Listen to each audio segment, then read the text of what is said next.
Hello everyone, welcome to Souvik film review and analysis. আমি সৌভিক, আর এই ভিডিওতে রিভিউ করব ডিউন পার্ট 2, যেটা আজ থেকে স্ট্রিম করলো জিও সিনেমাতে। অ্যাকচুয়ালি এই ছবিটা বেশ অনেক দিন আগেই অ্যামাজন প্রাইম ভিডিওতে স্ট্রিম করে গেছিলো, বাট যেহেতু সেখানে ছবিটা রেন্টে অ্যাভেলেবেল আছে এবং রেন্টটা যেহেতু ঘরে বসে দেখার জন্য অনেকটাই বেশি, তো সেই কারণেই আমি ছবিটা তখন রেন্টে দেখিনি। ছবিটা আজ থেকে স্ট্রিম করলো জিও সিনেমাতে। যদিও এখান থেকে দেখতে গেলেও সাবস্ক্রিপশন লাগবে, তবে সেটা মাত্র 29 টাকা।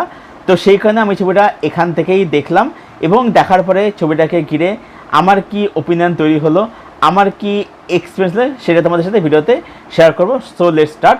আচ্ছা, এখানে বলে রাখি যে জিও সিনেমাতে এই ছবিটা অর্থাৎ ডিউন পার্ট 2 এটা কিন্তু বাংলাতেও অ্যাভেলেবেল রয়েছে।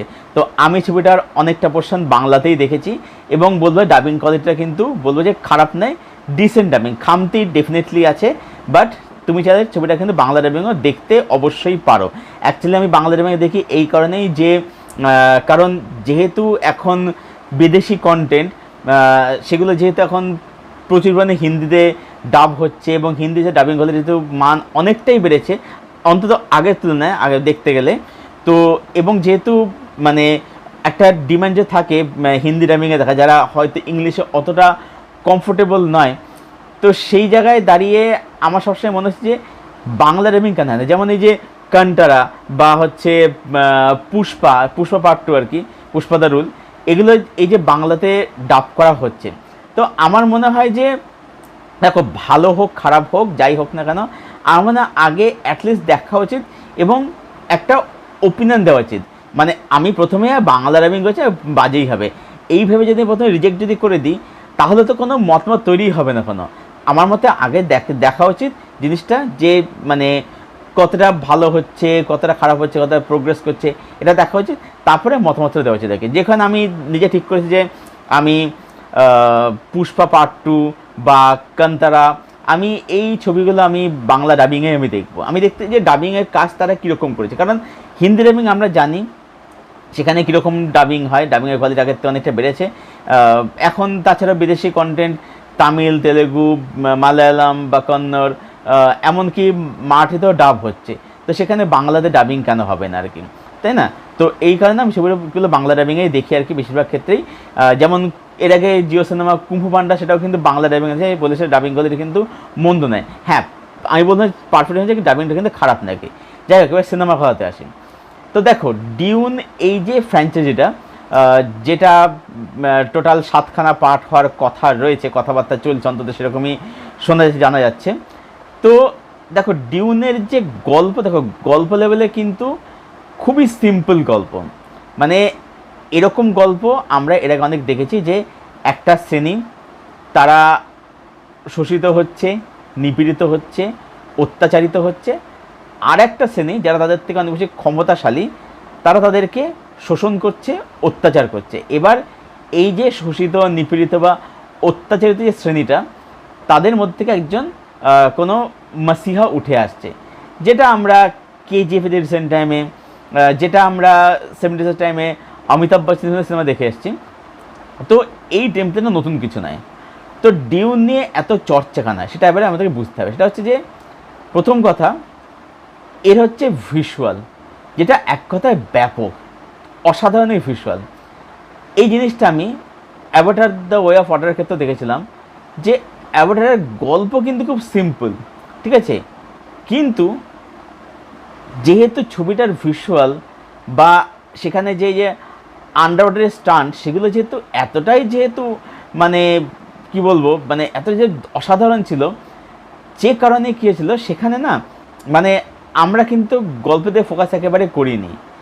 বাট ডিউন কিন্তু আমি দেখলাম ভিজুয়াল স্টানিং তো অবশ্যই, ক্যামেরার কাজ বলি, ল্যাভিশ স্কেল বলি, প্রোডাকশন ভ্যালু বলি, বা যেরকম মানে মরুঝড় দেখতে পাই, সেগুলো এবার শ্যুট করা হয়েছে, দেখতে ব্যাপক লাগে, অসাধারণ লাগে সেগুলো দেখতে।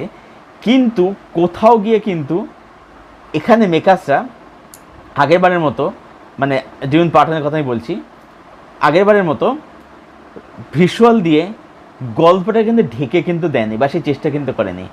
এখানে কিন্তু ভিজুয়াল তো নিয়ে আমি বললাম, সেটা নিয়ে আলাদা কিছু বলার নেই। ডিউন এটার জন্যই মেনলি ফেমাস। তার সাথে সাথে এখানে কিন্তু স্ক্রিন প্লে, স্টোরি টেলিং, চরিত্রায়ন এগুলোর দিকেও কিন্তু ফোকাস দেওয়া হয়েছে।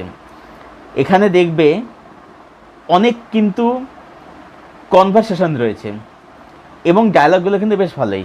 এবার যদি আমি এখানে বলি, এবার কথা তুমি এটা বাংলা ডাবিংয়ে দেখেছো অনেকটা পোর্শন, হ্যাঁ দেখেছি, কিন্তু বলবো যে বাংলা ডাবিংয়ের ডায়লগগুলো কিন্তু মানে মন্দ লেখা হয়নি, কিন্তু বেশ ভালোই লেখা হয়েছে। হ্যাঁ, কিছু জায়গাতে মানে সাবটাইটেল যখন পড়ছে তখন সাবটাইটেলে একরকম লেখা আসছে, বাংলার আরেকরকম আসছে। হ্যাঁ, মানেটাতে একই দাঁড়াচ্ছে, কিন্তু যেটা হচ্ছে যে মানে এক্সাক্ট হুবহু ট্রান্সলেট করে দেয়নি। কিন্তু বলবো যে বাংলা ডাবিংয়ে কিন্তু ডায়লগগুলো ভালোই কিন্তু লেখা হয়েছে আর কি, ঠিক আছে। তো সেই কনভারসেশনগুলো সেগুলো কিন্তু খুব ইম্প্যাক্টফুল।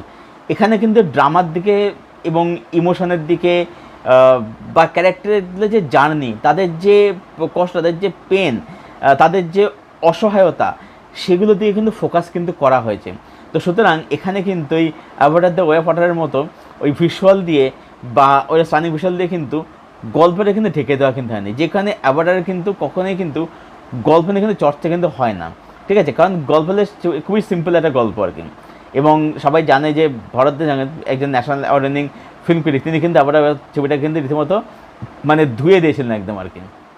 যাই হোক, ডিউন সেটা কিন্তু করেনি। তো এখানে ডিউন ছবিটা আমার কাছে কিন্তু খুব ইমপ্রেস লেগেছে। এখানে শুধুমাত্র ভিজুয়াল নেই, তার সাথে ছবির রাইটিং, ছবির চরিত্রায়ন এবং হচ্ছে ছবির মধ্যে যে ড্রামা, যে ইমোশন, সেটা কিন্তু মানে খুব ভালোভাবে কিন্তু এস্টাবলিশ করা হয়েছে। আচ্ছা, এবারের সাথে বলবো নেক্সট যেটা হচ্ছে ছবির মধ্যে পারফরমেন্স। এই ছবির মধ্যে টিমোথি শালামে বলি, রেবেকা ফার্গুসন বলি, জেন্ডায়া বলি, তারা প্রত্যেকে কিন্তু খুব ভালো কাজ করেছে। প্রত্যেকের অভিনয় কিন্তু বেশ ভালো, তারা চরিত্র ভালো পেয়েছে এবং তারা কিন্তু বেশ ভালো ছবির চরিত্রগুলো কিন্তু জাস্টিস করেছে আর কি। এবং অবশ্যই বলতে হয় হ্যান্স জিমারের মিউজিক, যেটা কিন্তু মানে ছবিটা কিন্তু একটা আলাদা মাত্রার আলাদা লেয়ার যোগ করে। তো এই ছবির মধ্যে কী আমার কাছে পজিটিভ দিক লাগলো। এবার আমি নেগেটিভ দিক হচ্ছে ছবিটার রান টাইম, যেটা আমরা একটা সময়ের পরে ভীষণভাবে কিন্তু ফিল করি। আমার মনে হচ্ছিলো যে এই ছবিটা থেকে অনেক সিন যেটা আইদার কেটে বাদ না দিল, মানে সেই সিনগুলোকে একটু মানে ট্রিম করা যেতে পারতো, এটা কিন্তু আমার মনে হয়েছে। নেগেটিভ দিক আমার এটা শুধু মনে হচ্ছে যে ছবিটার মধ্যে যে এডিটিং মানে রান টাইম যেটা, সেটা এখন একটু ছোটো করা যেতে পারতো, ছবিটা এডিট করে ছোটো করা যেতে পারতো, এটা আমার মনে হয়েছে আর কি। বাট ওভারঅল বলবো যে ডিউন পার্ট 2 আমার কিন্তু বেশ ভালো লেগেছে। মানে অন্তত এটুকু বলতে পারি যে আমার ছবিটা কিন্তু আগের থেকে কিন্তু আরেকটু কিন্তু বেটারই লাগলো আর কি। কারণ যেটা আমার কোথাও গিয়ে মনে হচ্ছে যে আগের পার্টে যেটা হয়েছিল ভিজুয়াল দিয়ে ছবির যে গল্প, সেটা কোথাও কিন্তু ঢেকে দেওয়া হয়েছিল। যেখানেই দেখবে ডিউন নিয়ে যখন কথা হয়, সবাই কিন্তু তার ভিজুয়াল নিয়ে কিন্তু কথা বলে কিন্তু, বাট এখানে কিন্তু দেখো গল্প সিম্পল, সেটা আমি আবারও বলছি, কিন্তু এখানে সেই সিম্পল গল্পটাকে একটা সুন্দর রাইটিংয়ের মাধ্যমে, একটা সুন্দর ন্যারেটিভের মাধ্যমে কিন্তু প্রেজেন্ট করা হয়েছে। এখানে কিন্তু স্টোরি টেলিং বলি, এখানে plot development, character development, emotion, drama, character journey, arc, বা তাদের যে পেন, তাদের যে অসহায়, তাদের যে কষ্ট, সেগুলোর প্রতিও কিন্তু ফোকাস দেওয়া হয়েছে।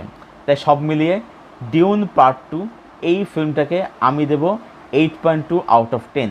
এই ছিল আমার রিভিউ ডিউন পার্ট 2 সিনেমাটাকে নিয়ে। যারা এখনও দেখোনি তারা দেখে ফেলো জিও সিনেমাতে গিয়ে। মাত্র 29টা সাবস্ক্রিপশন লাগবে দেখার জন্যে, তো অবশ্যই দেখে ফেলো ছবিটা, এবং দেখে এসে অবশ্যই কমেন্ট করে জানাও ছবিটা তোমাদের কীরকম লাগলো। আর যারা ডিউন পার্ট 2 দেখে ফেলেছো অলরেডি, তোমাদের মতামত প্লিজ কমেন্ট বক্সে এসে শেয়ার করো। ভিডিওটা ভালো লেগে থাকলে লাইক করো, শেয়ার করে চ্যানেলটাকে সাবস্ক্রাইব করো, পাশের বেল বাটনটাকে প্রেস করে দিও এরকম আরও রিভিউ পাওয়ার জন্য।